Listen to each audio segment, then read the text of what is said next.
마가복음 9장 38절입니다.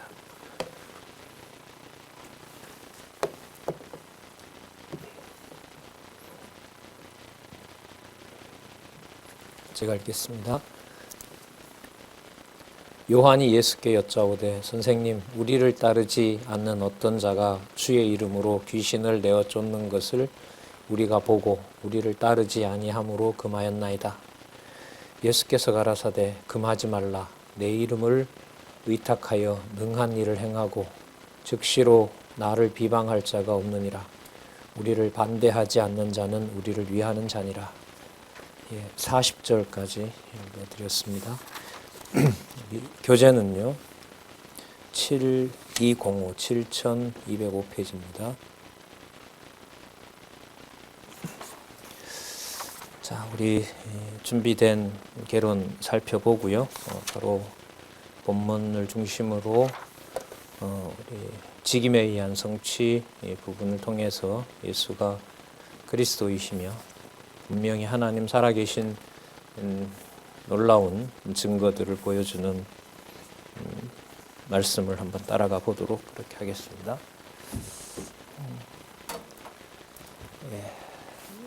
9장 38절이 여기 있죠. 9장 38절부터 10장 45절까지 예수께서 버림받을 결국을 미리 증거해 주시는 겁니다. 그래서 버리는 자와 그 다음에 버려질 자의 결국이 바로 낮은 신분으로 이 땅에 오셔서 당신이 하나님의 정하신 뜻을 이루시는 그리스도이심을, 구약의 언약한 메시아이심을 확증해 주는 내용입니다. 이 낮은 신분은 낮아진 신분으로 오신 것을 배척당하면서 이제 표적으로 같이 보여주셨다는 게 중요하죠. 배척당하는 것만 나오고 버림당하는 내용만 나온다면 그냥 인간적으로 저분이 저렇게 당했구나 이렇게 얘기할 수 있지만 그 사이에 배척당한 사실 다음에 표적으로 신분을 드러내고 버림당하신 다음에 표적으로 신분을 드러냄으로써 이분이 낮아진 것이 바로 하나님 아들로서 당신이 정하신, 창세전에 정하신 바로 그 언약을 이루시는, 또 구약의 언약한 메시아임을 증거하는 내용이죠. 이게 매우 중요한 구조입니다. 마찬가지인데요. 그래서 앞으로 낮아질 그 신분에 대해서도 버림받지만 표적을 보여주시고 그걸 다시 말씀으로 깨닫게 하시는 내용이 이제 9장 14절에서부터 37절까지 나왔고요. 그 다음 오늘 9장 38절부터 10장 45절까지는 버림받을 그 결국에 대해서 예언이니까요. 이 내용들을 가르쳐 주시고 다음에 10장 46절부터 나오는 바로 그분이 버려지시는 분, 그리고 그분이 낮은 신분으로 아버지의 아들로 오셨다는 거죠. 바로 그런 분이시기 때문에 그분이 바로 높은 신분이라는 겁니다. 자, 이 높은 신분을 여기서 보면 표적과 말씀으로 언약을 확증을 해 주시고요. 확증을 해 주신 다음에 당신이 이제 버림받는 상황이 나타납니다. 여기는 이제 표적보다가는 14장에서부터 16장은 계속해서 이제 당하시는 내용이에요. 버림당하고 버림받고 치욕을 당하고 죽임을 당하고 그 다음에 영광스러운 신분입니다. 그런데 요 이제 구조 보시면 버림당할 신분, 버림당한 신분에 해당하는 14장 그 다음에 15장까지 내용이 바로 이게 높은 신분이라는 겁니다. 이게 이제 이 성경 신학, 의미분석 성경 개론의 신분론, 예수가 누구냐, 그가 어떤 신분을 가지고 왔느냐, 그리고 어떤 신분으로 당신이 사역을 했느냐, 이 문제를 지금 이 구조 내에서 풀어주고 있습니다. 아주 중요하죠. 이 버림당할 신분이므로 높은 신분이라는 것은 바로 이 6장에서부터 10장 45절이 받쳐주고 있기 때문에 그렇습니다. 이 받쳐주는 내용을 우리는 지금 성경 본문을 통해서 수평적으로 확인해 가고 있는 겁니다. 참 놀라운 구조입니다. 자, 그럼 우리 본문을 통해서 살펴보도록 하겠습니다. 지난번에 마쳤던 그 9장 33절에서부터 7절에 보면 어린 나이를 내세워서 버려질 신분에 대해서 가르쳐 주시는 내용이 나타났었죠. 그리고 9장 38절부터 우리가 살펴볼 내용들은 조금 전에 말씀드린 것처럼 버리는 자의 결국과 버려질 자의 결국, 이 내용들이 하나님께서 정하신 창세전에 작정하신 아버지의 뜻이므로 당신이 바로 하나님 아들의 신분, 높은 신분으로 존재하는 바로 하나님의 아들임을, 또 구약의 언약한 메시아임을 증거하는 겁니다. 자, 지금 읽어드렸던 9장 38절부터 시작해서 50절까지는 위하는 자와 실족하게 하는, 그 그리스도를 버릴 자죠, 하는 그 지체, 가룟 유다를 말합니다. 그의 처리와 결국을 가르쳐 줍니다. 자, 그리스도에게 속한 자의 범위가 우리가 생각하는 것하고 다른 거죠. 조금 전에 우리가 살펴봤지만은 그 9장 37절에 내 이름으로 어린 나이 하나를 영접하면 곧 나를 영접함이라고 말씀하셨죠. 그걸 좀 연구해 두시면서 그때 그런 어린 나이를 영접하지 않는다면은 아버지를 영접하지 않는 것이다는 매우 엄격한 얘기가 나옵니다. 그게 바로 당신이 아버지의 아들이라는 신분을 강조하는 내용이 된다고 봅니다. 지금 우리가 읽었던 내용에 보면 제자들과 함께 하지 않는데 귀신을 내어 쫓으려고 하는 상황이 있었습니다. 잠시 번역을 달리 해놨고요. 현재 진행형으로 지금 내어 쫓으려고 하는 것을 보고 우리가 하지 말라고 그랬습니다. 너 왜 제자도 아닌데 그렇게 하느냐라고 그 얘기를 하자 예수님께서는 39절에 금하지 말라고 합니다. 왜냐하면은 내 이름으로 이들이 이제 예수 그리스도의 이름으로 다윗의 아들 다윗의 자손 예수 그리스도 이렇게 했는지, 아니면 여호와의 이름으로 오시는 이라고 얘기했는지 그건 정확하게 모르나 내 이름인 거죠. 예수님의 이름으로. 그리고 그때 예수님의 이름을 사용하는 것은 구약의 언약한 메시아이고, 그리고 하나님의 보낸 선지자, 이런 맥락에서 얘기를 했겠죠. 그렇게 의탁해서 능한 일을 행하고 바로 나를 비방할 자가 없느니라. 그러니까 이건 이제 그리스도께서 보증하신다는 거예요. 그 사도행전 같은 경우에 보면 그 사단의 종로로 타면서도 사도들을 막 이렇게 그리스도의 사도라고 그 칭송하는 자들이 있었지 않습니까? 이제 그런 어떤 현상적인 내용하고 좀 생각을 해보면 여기서 내 이름을 의탁하여 능한 일을 행하고 즉시로 나를 비방할 자가 없다라는 것을 우리가 판단할 수 있는 기준으로 보시면 안 됩니다. 어디까지나 이것은 그리스도께서 그들에 대한 당신이 신분이 바로 낮아지실 신분으로 하나님의 뜻을 이루는 바로 메시아임을 증거한다는데 이 해석의 원리가 있다는 것을 다시 한번 생각을 할 필요가 있다고 봅니다. 내 이름을 의탁하여 능한 일을 행하고 즉시로 나를 비방할 자가 없느니라. 말만 한다고 되는 그런 의미는 아니라는 겁니다. 자, 40절에 우리를 반대하지 않는 자는 우리를 위하는 자니라. 놀라운 얘기를 하시는 거죠. 그 얼마만큼 해야 반대고 어디까지 어느 선을 넘어야 반대하느냐, 이것도 이제 우리의 관심사지만 이 모든 것을 이제 그리스도가 정해 주시는 거죠. 그가 바로 하나님의 아들이시고 그가 바로 높은 신분으로 본래의 높은 신분으로 이분이 아버지의 뜻을 이루시는 분이기 때문에, 자, 그럼 이렇게 되면은요, 비방하고 그 다음에 반대하고 또 비방하지 않고 반대하지 않고 하는 이 모든 정황들을 그리스도께서 주관해 가신다는 겁니다. 그리고 이 말은 동시에 위하는 자와 위하지 않는 자의 그 상황이 결국 그리스도를 버리는 상황하고 관계가 되죠.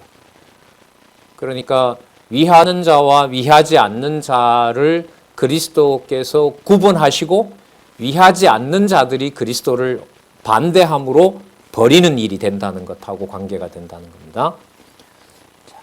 다음 41절에 보시면 좀 더 상세하게 말씀을 하시는데요. 그리스도에게 속한 자라고 하면서 물 한 그릇을 주면, 자, 그리스도에게 속한 자라 하여 물 한 그릇을 주면 내가 진실로 너희에게 이르노니 저가 결단코 상을 잊지 아니하리라. 37절과 관련을 지으면 그가 아버지를 인정한 하나님의 아들이 된다는 거예요. 놀라운 얘기인 거죠. 물 한 모금이 값어치가 있다는 것이 아니고요. 그리스도께서 그리스도에게 속한 자라는 사실을 당신이 확정한다는데 여기에 이제 핵심이 있는 겁니다. 자, 그래서 이게 이런 모양을 하면 하나님의 아들이 된다는 그런 조건으로 해석하면 안 된다는 겁니다. 42절에 그러니까 바깥에 나타나는 현상을 가지고 그 사람이 속하냐 속하지 않느냐라는 것을 우리가 판단할 수가 없다는 거죠. 그러면 제자들과 같은 이제 오류에 빠지는 거니까요. 그래서 시를 얻든지 못 얻든지 전파하는 것, 그 말씀을 정확하게 전파하도록 하는 것이 가장 강력한 그 진리투쟁이죠. 그 말씀으로 넘어지게 하고 또 세워주고 하시는 일을 다 하나님께서 해가시니까요. 그리고 엄중하게 얘기를 하는데 나를 믿는 이 소자 중 하나를 실족해 하면, 그러면 아까 귀신 내어 쫓는데 너네들 예수님 제자가 아니니까 하지 말라고 했던 이 제자들이 만약에 자기네들이 봤을 때 아니라고 정죄해서 하지 말라라고 명령을 하고 그걸 강제적으로 막았단 말이죠. 그런데 예수님이 봤을 때는, 하나님이 봤을 때는 그들이 위하는 자들인 거예요. 하나님을 위하는 자들인 거예요. 그러니까 우리가 교회에서 저런 사람이 무슨 교인이야, 이 말에 대해서 만약에 생각을 해본다면 연자맷돌을 목에 매는 일이 된다는 겁니다. 너무너무 무서운 얘기인 거예요, 이게. 그래서 교회의 명령과 이 문화가 교회동력자협회에서 이제 사라져 버렸는데 말씀을 정확하게 전하는 것만큼 무서운 게 없습니다. 그런 이런 말씀이 그냥 단지 무서운 거냐? 아니죠. 이분이 바로 앞으로 벌어질 당신의 결국에 대해서 이것이 내가 힘이 없어서 그러는 것이 아니라 내가 아버지의 뜻을 이루는 것이고, 위하지 않는 저들이 그들이 힘이 있어서가 아니라 바로 아버지가 정하신 뜻을 이루신다는 거예요. 그래서 이게 여호와 계시가 된다는 겁니다. 내용도 매우 엄중하죠. 나를 믿는 이 소자 중 하나를 실족해 하면 차라리 연자맷돌을 그 목에 달리우고 바다에 던지움이 나으니라. 계속 심해집니다. 손이 그러면 찍어버려라. 불구자로 영생에 들어가는 것보다 두 손 가지고 지옥 꺼지지 않는 불에 들어가는 것보다 낫지 않느냐. 자, 44절은 없는데 이 없는 부분에 이 본문을 거의 다 채워놓은 성경이 좀 그래도 권위 있다고 얘기하고, 아주 이 성경 본문을 그야말로 그 아주 확신을 가지고 그 따르는 사람들이 있죠. 킹 제임스 버전이라고 얘기를 하죠. 나중에 이제 기회가 되면 우리 교회 동력자 협회에도 참석하셨던 그 목사님 한 분이 이제 킹 제임스 버전에 대해서 매우 그 신뢰를 보내시는 분이 계셔서 성경 본문에 빠져 있는 내용들이 성경 신학적으로 볼 때 넣었을 때 이 전체 구조와 어떻게 관계가 되는지 그 목사님이 그런 연구를 해주시면 참 이 사본상에 있어서 매우 중요하고요. 이 성경 강론집에서는 없은 부분을 넣기도 하고 또 넣지 않는 부분도 있습니다. 이게 앞으로 좀 상세하게 사본과 관련해서는 좀 살펴볼 의미가 있는 부분 같아요. 자, 47절로 가겠습니다. 내 눈이 범죄하면 빼버려라. 한 눈으로 하나님 나라에 들어가는 것이 두 눈을 가지고 지옥에 던지우는 것보다 나으니라. 그 잠시 하지 말라고 했던 그 말이 너무너무 무서운 판단을 해버리고 지옥과 하나님 나라의 일을 가르는 일로 예수님께서 지금 해석을 하고 계시는 거죠. 그렇게 말씀하실 수 있는 것은 바로 당신이 버림받는 자로서 그게 힘이 없어서 당하는 것이 아니라 아버지가 정하신 뜻을 완벽하게 성취하시는 아들이시며 그래서 그분이 그리스도가 되신다는 겁니다. 그리스도가 이런 일을 겪으셨기 때문에 성령께서 오셔서 대언의 영으로 오신 성령께서 세우시는 교회에서 말씀을 전하게 하고 거기서 넘어지고 세우는 모든 일체의 일들이 바로 살아계신 그리스도의 이러한 약속이 이루어진다고 할 수가 있겠죠. 자, 거기는 구더기도 죽지 않고 불도 꺼지지 아니하느니라. 49절에 보면은요. 사람마다 불로써 소금치듯 함을 받으리라. 이제 이 심판과 관련된 말씀을 얘기를 하시는 거죠. 그러니까 아까 제자들이 자기네들 임의로 우리에게 속하지 않았다라고 얘기한 것에 대해서 하늘나라와 지옥을 판정할 수 있는 권한은 나한테 있다는 것이고요. 그게 우리 기준으로, 너희들의 기준으로 그렇게 말을 할 수가 없는 것이다. 그러면서 당신의 심판권을 지금 49절에서 확증을 해주고 계신 겁니다.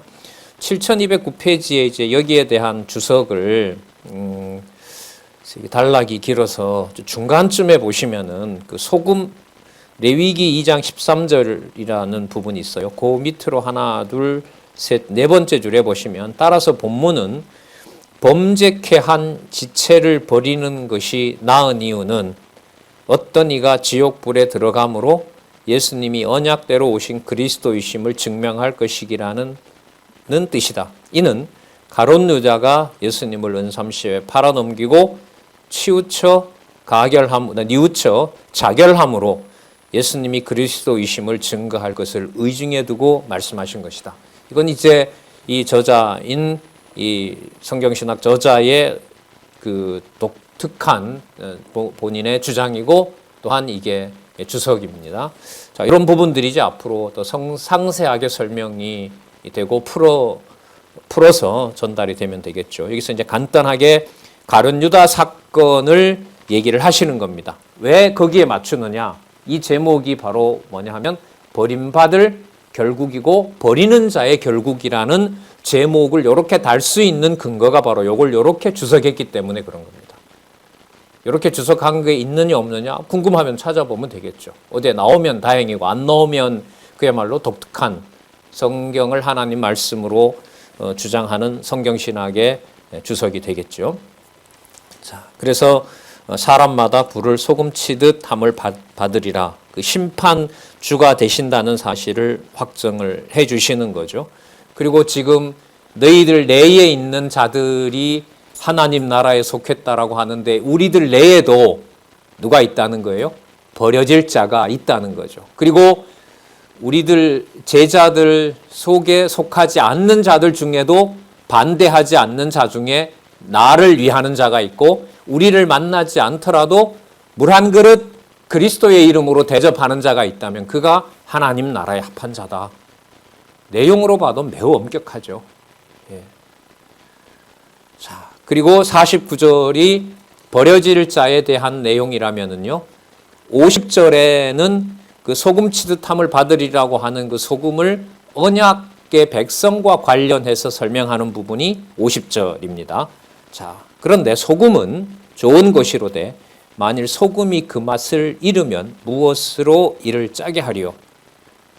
무엇으로 짜게 하리요? 이게 이제 버린 경우인 거죠. 소금이 기능을 할 수 없는 제자들 내에 있지만 그가 빛과 소금이 될 수 없는 자도 있다는 것을 얘기를 하는 겁니다. 그러니까 물리적으로 어떤 공간에 함께 한다고 해서 그게 하나님 나라에 속한 나와 같은 하나님의 자녀가 되는 것은 아니다라는 겁니다. 그러면 나중에 그리스도가 버려진다고 해서 그 버려지는 것이 제자들이 다 도망가고 당신이 버려지는 것이 하나님 나라에 속하지 않은 것이 아니라 그게 바로 하나님 나라에 속한 자가 바로 나다는 사실을 그리고 그 하나님 나라의 통치자가 자신이라는 것을 알려주는 거죠. 아까 이제 지옥과 하나님 나라가 나오니까요. 그 개념을 사용해서 설명을 드리는 겁니다.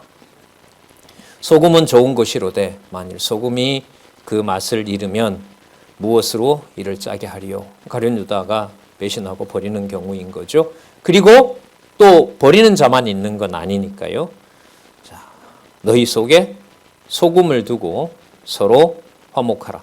여러분 이때 소금을 둔다라고 하는 것은 지금 이 맥락에서 보면 뭐냐 하면 임의로 자기와 함께 하지 않는다고 저는 하나님 나라에 속한 자가 아니다라고 말해서는 안 된다는 것인 거고요. 그 다음에 또 하나는 그리스도에게 속한 자로 여기고 물 한 그릇이라도 대접하는 그 일이 바로 그리스도 안에서 화목을 이루는, 그러니까 함께 하지 않는 자도 누구의 대상이 된다는 겁니까? 화목의 대상이 된다는 거죠. 그래서 이 선교학에 보면 익명의 크리스찬 이런 말들을 씁니다. 복음을 이렇게 전하잖아요. 지금은 강력하게 반대하고 복음 전하는 자를 예를 들면 해를 가하고 혹은 죽이고 하는 자들이 있지만 거기에 무언으로 지켜보는 자들이 말씀을 들을 익명의 크리스찬이 있다는 거예요. 그들을 염두에 두고 선교를 해야 된다. 이런 이제 선교학에서 강조들을 많이 하죠. 이제 이런 부분들을 가지고 이제 부분적으로 그렇게 하는데 그걸 우리가 나눌 수는 없죠. 우리가 찾아낼 수도 없는 거고요. 하지만 예수님께서 얘기하시던 대로 버리는 자의 결국에 대해서 당신이 다 주관하신다는 거고요. 그리고 함께 있는 어떤 물리적인 현상을 가지고 우리에게 속했다, 속하지 않았다라고 말할 수가 없다는 겁니다. 그건 전적으로 당신에게 속한 일이다는 사실을 알려주는 겁니다. 그게 주권인 거죠. 함께 있는 자가 그 안에 뭐 할 자가 있으니까, 버릴 자가 있으니까요. 참 매우 엄격한 얘기죠. 이런 걸 보면.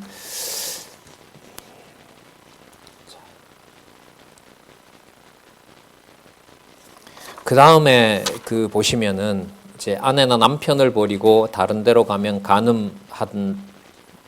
간음한다고 가르쳐 주시는데 이 내용도 여러분 조금 전에 말씀했던 절대로 참 남편은 아내를 결코 버리지 않는다는 거죠. 이게 그리스도께서 당신에게 속한 자는 절대로 버리지 않는다는 것과 관련해서 말씀을 하고 있는 겁니다.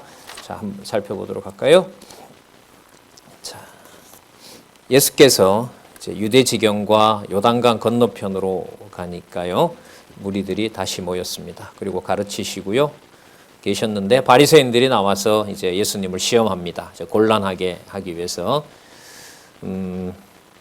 사람이 아내를 내어 버리는 것이 옳으니까. 자, 3절에 보시면 모세가 어떻게 너희에게 명하였느냐? 모세는 이혼 증서를 써주고 내어 버리라고 허락했습니다.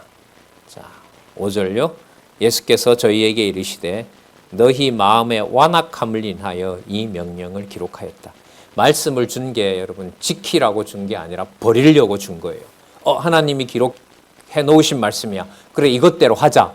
이렇게 이용하는 것이 왜 그러냐 하면 완악하기 때문에 그걸 심판하려고 그 말씀을 준 거죠. 그러니까 그 말씀을 악용한다, 악용하지 않는다는 말을도 우리가 많이 하는데 악용해서 버릴 건지 악용해서 실수해서 돌아오게 할지 그건 우리가 모릅니다. 어떻게 말씀을 듣고 저렇게 말하고 저렇게 행동하지? 그거는 쫄분 소견이죠. 어련히 알아서 하시겠습니까? 그리고 무섭게 이미 정해진 심판이 있기 때문에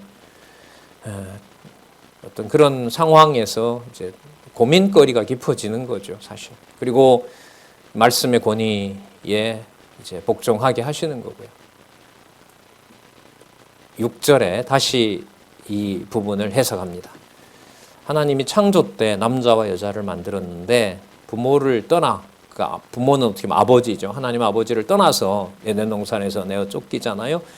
그 둘이 한 몸이 되도록 하신 거죠. 떼어내는 일인 거예요. 여기서 보면 에덴 동산에서 보낸 일이 둘이 가서 한 몸을 이루는 그 원리라고 얘기를 하시는 겁니다. 이제 둘이 아니요 한 몸이니 그러므로 하나님이 짝지어 주신 것을 사람이 나누지 못할지니라 하시더라. 자, 집에서 제자들이 다시 이 일을 묻자온데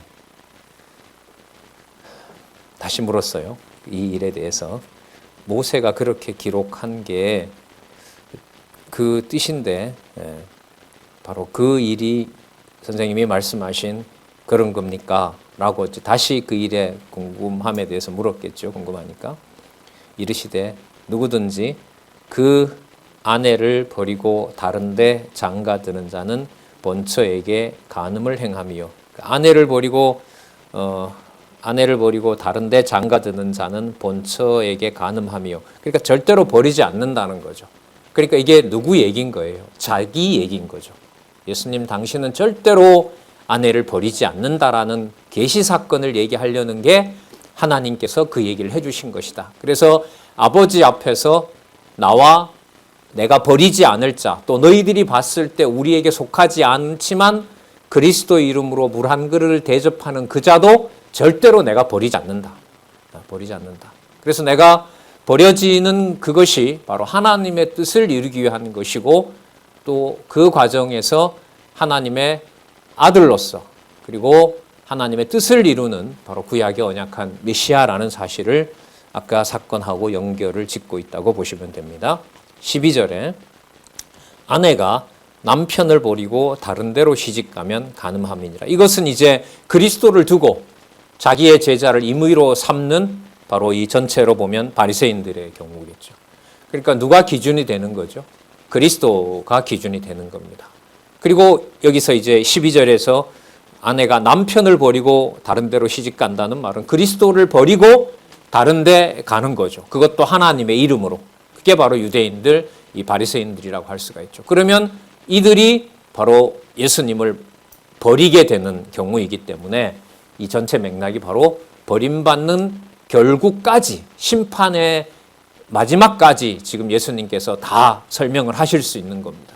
그래서 지금 낮아진 그 낮은 신분에 의한 이 성취 내용에서 그 낮은 신분의 결국을 당신이 심판까지 주관해 가시는 분이고 당신에게 속한 자는 절대로 버리지 않는다는 것이고 그 기준이 우리 눈으로 판단할 수 있는 것이 아님을 밝혀주시고요. 또 반드시 뭐한 자가 있다? 나를 버릴 자들이 반드시 있는데 그걸 내가 정해놓았다는 거죠. 그리고 그 일들이 앞으로 벌어질 것이고 내가 아버지의 뜻대로 낮은 신분으로 드러날 것이다는 것을 여기서 약속해주고 있죠.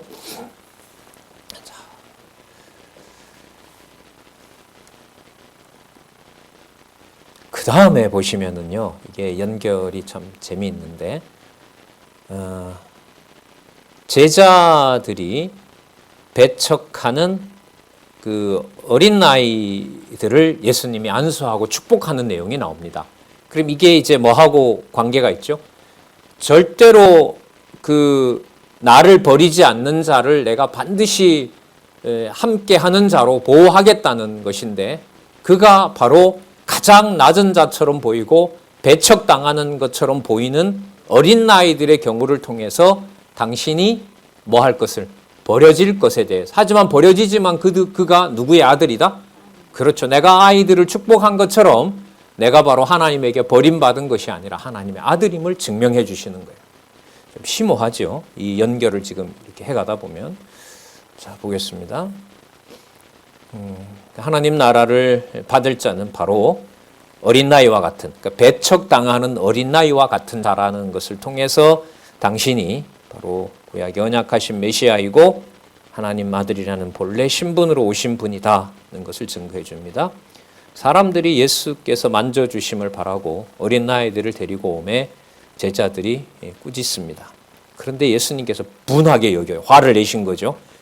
어린아이들을 내게 오는 것을 용납하고 금하지 말라. 아주 그 분하여서 화를 내신 겁니다.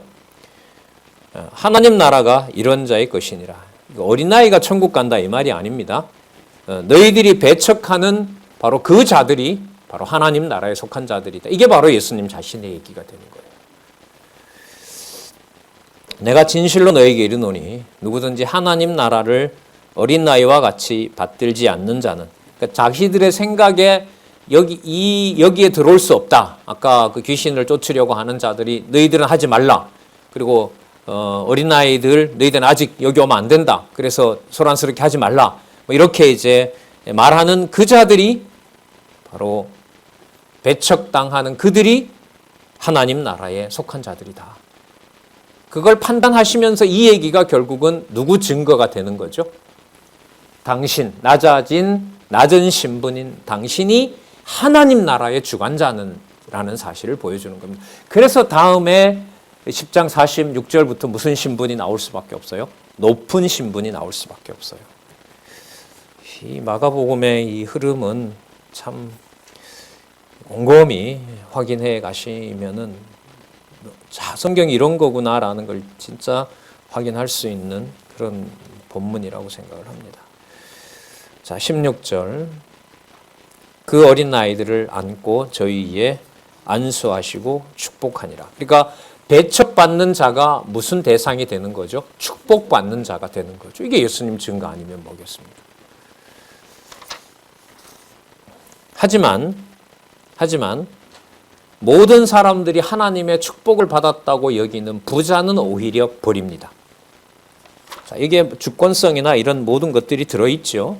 그리고 이미 마태복음에서 말씀하셨던 말씀의 그 놀라운 능력을 전하고 또 그 보여주신 바로 선지자직임이나 왕직이나 혹은 제사장직임과 관련된 것들이 여기에 다 바탕이 되는 겁니다. 그 고난을 다 쓰실 수 있는 메시아임을 전제로 우리는 신분으로 연결해 왔으니까요. 22절까지 보시면 부자가 많은 재물을 버리지 못해 영생을 버리고 떠나도록 하시는 내용이 나옵니다. 예수께서 길에 나가실새 한 사람이 달려옵니다. 그리고 꿇어앉아서 묻습니다. 선생님, 내가 무엇을 하여야 영생을 얻으리까? 18절에 보시면 선한 선생님이여 내가 무엇을 하여야 영생을 얻으리까? 예수께서 이르시되 내가 어찌하여 나를 선하다 하느냐? 하나님 한 분 외에는 선한 이가 없느니라. 이것도 신분하고 관계돼요. 자기 신분을 예수님이 자기가 높이는 게 아니잖아요. 자기 신분의 주관자는 바로 아버지의 아들인 거죠. 그래서 그 아버지를 다시 한번 확인해 보여주시는 거고요. 자, 없느니라고 하시고 뭘 해야 되냐고 하니 살인하지 말고 간음하지 말고 십계명이죠. 거짓 증거하지 말고 속여서 너 것으로 취해가지 말고 부모를 공경하라고 했습니다. 20절에 보면 여짜오되 선생님 내가 어려서부터 이거 다 지켰습니다. 율법을 준수하는 자라는 걸 알 수 있죠. 그리고 행위 여기로 이 내용으로 보면 행위도 온전하고 부자고 이게 유대인들이 말하는 이른바 하나님 백성의 강력한 증거라고 합니다. 이 신학자들의 그 주장에 의하면 저도 학교에서 강의 많이 들었는데 그러니까 이제 나중에 제자들이 헷갈릴 수밖에 없는 거예요. 저자가 하나님 나라에 못 가면 누가 갑니까? 이런 얘기를 하는데 그 권한이 바로 나에게 있다. 이걸 이제 예수님이 증거하시는 거죠. 21절에도 흥미로운 부분이 나오는데 예수께서 그를 보시고 사랑하사 얘기합니다. 그 예수님이 미운 게 아니에요. 이 사람이. 예수님께서 보실 때는 이 사람이 미운 게 아니에요. 자, 사랑하사 가라사대 내게 오히려 한 가지 부족한 것이 있으니 가서 내 있는 것을 다 팔아 가난한 자를 주라. 그러하면 하늘의 보화가 내게 있으리라. 그리고 와서 나를 쫓으라. 자, 22절 읽고 말씀드릴게요. 그 사람은 재물이 많은 고로 이 말씀을 인하여 슬픈 기색을 띠고 근심하며 떠나갑니다. 자, 예수님은 사랑했지만은요. 예수님은 사랑해서 진짜 영생을 얻을 만한 자로 생각을 하고 있는 것을 팔아서 가난한 사람에게 주다라고 했더니 그 사람의 반응은 가버리는 거죠. 예수님의 말을 따르지 않는 겁니다. 그러면 이게 예수님이 잘못한 건가요? 하나님의 뜻이 이루어진 건가요? 그 예수님이 사랑했다 하더라도 이게 지금 신분과 관련되기 때문에 아까 어떤 말씀이 나왔냐 하면 하나님 한 분 외에는 선한 분이 없다고 했잖아요. 그럼 이 목적이 하나님 아들의 신분인 거예요. 이게 당신이 부각되는 게 아니란 말이죠. 그래서 당신이 봤을 때는 사랑하는 대상이지만 하나님이 봤을 때는 이 자가 함께 할 자가 아닌 거예요. 그러면 아까 심판 얘기하고 함께 할 자가 누구이고 그 함께 하는 무리에서도 떠나갈 자가 누구이고 하지만 나와 함께 있는 자를 내가 절대로 버리지 않고 아내와 남편이 하나인 것처럼 내가 꼭 지켜준다고 얘기를 하시면서 그게 지금 내용이 오면 누구 뜻대로 한다라고 하는 거죠. 하나님 뜻대로 한다는 거죠. 그러니까 부자에 대한 태도를 자기가 자기 스스로 결정하시는 게 아니에요, 예수님은. 누구의 아들로서 그 뜻을 이룰 뿐이죠. 하나님의 아들로서. 본래 신분 하나님의 아들. 그리고 이 땅에 오신 것 자체가 벌써 낮은 신분으로 오셨잖아요. 그리고 이 땅에서 높으신 분이라는 말은 바로 하나님의 아들로서 완벽하게 하나님 뜻에 순복하는 거죠. 자, 그래서 이 부분이 계속해서 지금 연결이 되고 있는 겁니다. 이 부분을 이제 예수님께서 풀어주세요. 제자들에게 이르시되 재물이 있는 자는, 이게 이제 사본에 보면 그 자는, 그 지칭하는 그 부자를 말하는 겁니다. 하나님 나라에 들어가기가 심히 어렵도다. 비록 뭐 했다 하더라도요, 예수님께서 사랑해서 말했던 자라 하더라도 하나님 나라의 권한은 아버지께 있는 거예요. 그럼 이게 신분이 맞아요. 이게 아마 다른 부분에는 이렇게 상세하게 안 나올걸요. 아마 부자 사건이 나온다 하더라도. 자, 제24절 제자들이 그 말씀에 놀랍니다. 놀란다는 얘기는 그 다음에 나옵니다. 예수께서 다시 대답하여 가라사대 얘들아, 하나님 나라에 들어가기가 얼마나 어려운지 약대가 바늘기로 나가는 것이 부자가 하나님 나라에 들어가는 것보다 쉬우니라 하니라. 자, 이 경우로 보면은요, 이때 이 부자는 재물과 그야말로 율법을 잘 준수한, 그래서 제자들이 봤을 때는 하나님 나라에 가고도 남을 자, 하나님 나라에 들어갈 자는 바로 이런 자라고 표본으로 믿고 있었던 건데 바로 들어갈 수가 없다는 것을 판정해 버리시는 겁니다. 예. 자, 26절에 당연히 놀랄 수밖에 없죠. 제자들이 심히 놀라서 말하되 그러면 누가 구원 얻습니까? 이 세상에서 저런 자가 아니라면 누가 도대체 구원을 얻을 수 있습니까? 이 질문이 벌써 무게가 누가라고 함으로써 인간에게 초점을 맞추고 있는 거죠. 자, 이걸 수정해 주시는 겁니다. 예수께서 저희를 보시며 가라사대 사람으로는 할 수 없으되 하나님으로는 그렇지 아니하니 하나님으로서는 다 하실 수 있느니라. 그럼 아까 이 부자를 만난 사건부터 왜 날 선하다 하느냐? 선한 분은 하나님밖에 없다. 그러면 계속해서 이 사건을 주도해 가시지만 당신이 누구 아들임을 소개하는 거죠. 그렇죠. 하나님의 아들임을 소개하는 거고, 이 전체 맥락은 점점 당신이 벌어지는 사건이 하나님의 아들로서 하나님의 뜻을 이루는 것으로 방향을 맞춰가는 거죠. 자, 28절에 보시면 베드로가 이제 여쭤봅니다. 우리가 모든 것을 버리고 주를 쫓았습니다. 29절에 내가 진실로 너희에게 이르노니 나와 및 복음을 위하여 집, 형제, 자매, 어미, 아비, 자식, 재산, 전토, 땅을 버린 자는 금세에 있어 집과 형제, 자매, 모친, 자식, 전토를, 이건 이제 육신적인 것이 아니라 그야말로 신령한 의미로 오는 겁니다. 왜 신령한 의미냐면 아까 그리스도가 어떻게 설명했어요? 제자들 무리에 있지만 거기에도 버릴 자가 있고, 제자들에게 함께 하지 않지만 하나님 나라에 들어갈 자가 있고, 그리고 하나님 나라와 지옥에 보낼 모든 권세는 오직 아버지가 가지고 계신다는 거죠. 그리고 그 아버지의 뜻을 이루는 내가 바로 하나님의 본래 아들로서 이 땅에 와서 아버지가 원하시는 순종을 완벽하게 이루는 바로 메시아이다. 이 방향이라고 할 수 있습니다.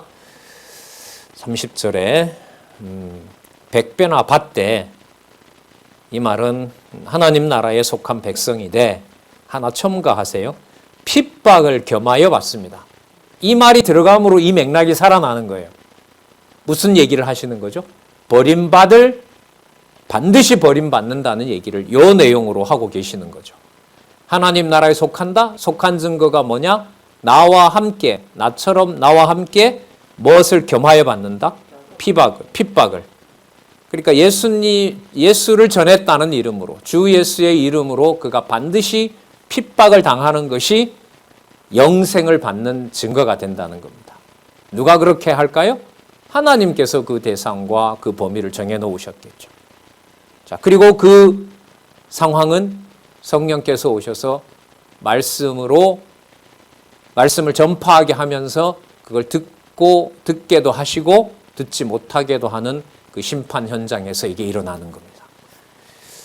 핍박을 겸하여 받고 내세의 영생을 받지 못할 자가 없느니라. 바로 하나님의 사역이라는 거죠.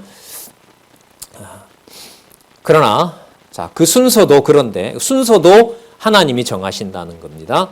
먼저 된 자로서 나중되고 나중된 자로서 먼저 될 자가 많다. 자, 이건 이제 그 7215의 그 주석에도 나와 있습니다만은 조금 전에 그 집과 형제, 자매, 모친, 자식, 전토, 육적인 의미와 영적인 의미, 신령한 의미에 대해서 주석한 부분을 한번 읽어보겠습니다. 7215에 보시면 두 번째 단락에 밑에서 중간쯤에 보시면 이는 예수님과 복음을 위해 육신적인 모든 소유를 버린 자는 현세에서도 그리스도 안에서 신령적인 모든 것으로 풍성히 받게 되지만 핍박을 겸하게 되고 내세의 영생을 반드시 받게 된다는 뜻으로 말씀하신 겁니다. 그리고 단락 위에서부터 끝난 단락 마치는 데서 다섯 번째 줄에 보면 나중된 자는 이방인 중에 그리스도를 영접할 자를 말한다. 이방 백성이 이스라엘 백성보다 먼저 하나님 나라 백성이 될 자들이 있을 것을 말씀하시는 것이다. 이것이 또한 버림받은 경우와 관계가 있을까요? 없을까요? 있죠. 왜요? 유대인들이 먼저 된 유대인들이 버려야 나중 복음을 접한 이방인들이 듣게 되니까. 그럼 이게 바로 다 연결이 되는 거예요. 이게 그래서 이런 어떤 틀이 없으면 이게 다 각각 다른 소리가 돼요. 다른 사건이 되고.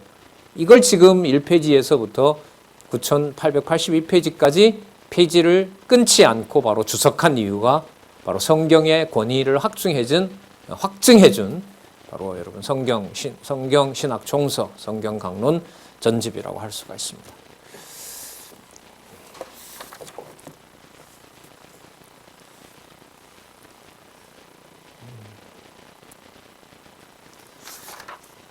핍박을 겸하여 받는다고 말씀하셨잖아요. 자, 그러면 이 상황을 한번 이 약속을 한번 보시면서 다음에 보시면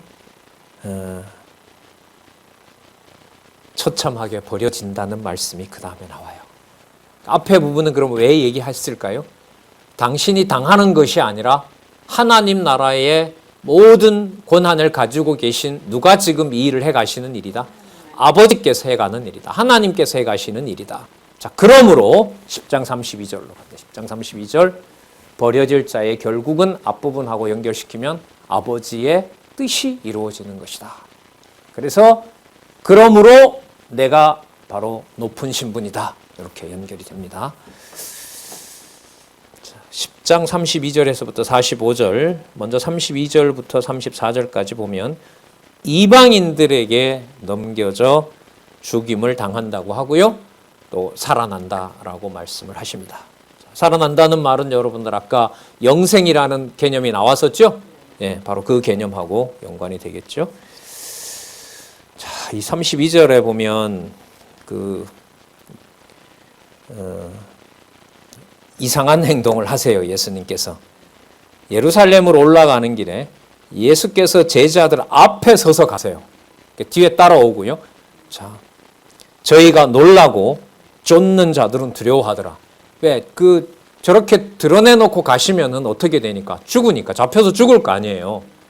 그게 이제 두려운 거죠. 이게 뭐 우리의 일반적인 정서죠. 죽게 된다 하더라도 저러시면 안 되는데 이게 이제 우리가 생각할 수 있는 보편적인 상황인 겁니다. 자, 이에 다시 12제자를 데리시고 자기의 당할 일을 일러 가라사대. 당신이 당할 일이라는 말은 당신이 아버지가 정해놓으신 일이기 때문에 확신을 가지고 말씀하실 수 있는 거죠. 33절 보라 우리가 예루살렘에 올라가노니 인자가 대제사장들과 서기관들에게 넘기움에 저희가 죽이기로 결언하고, 자, 일일이 다 얘기합니다. 회의도 열어요. 그 다음에 이방인에게 넘겨줍니다. 그리고 능욕하고요, 침뱉고요, 채찍질하고요. 여러분, 채찍질은요, 이방 그 로마의 법에서 그 실행할 때 꼭 이 일이 벌어집니다. 그러니까 이방에게 넘겨져서 죽는다는 것이 바로 이 채찍질인 거죠. 사도 바울도 잡혀서 먼저 채찍질부터 하잖아요. 그리고 법정에 세우죠. 그러니까 소란을 일으킨 데 대해서 일단 타격을 가합니다. 이게 바로 이제 로마 법이죠. 채찍질을 하고 그 다음에 재판정에 넘깁니다. 그리고 그때 사도 바울도 이제 죽을 뻔했죠. 그런데 가이사에게 항소를 로마 시민으로 했기 때문에 판결은 이제 가이사가 내려줘야 되는 거죠. 이제 그런 과정으로 앞으로 가게 됩니다. 죽일 것이니 저는 3일 만에 살아나리라 하시니라.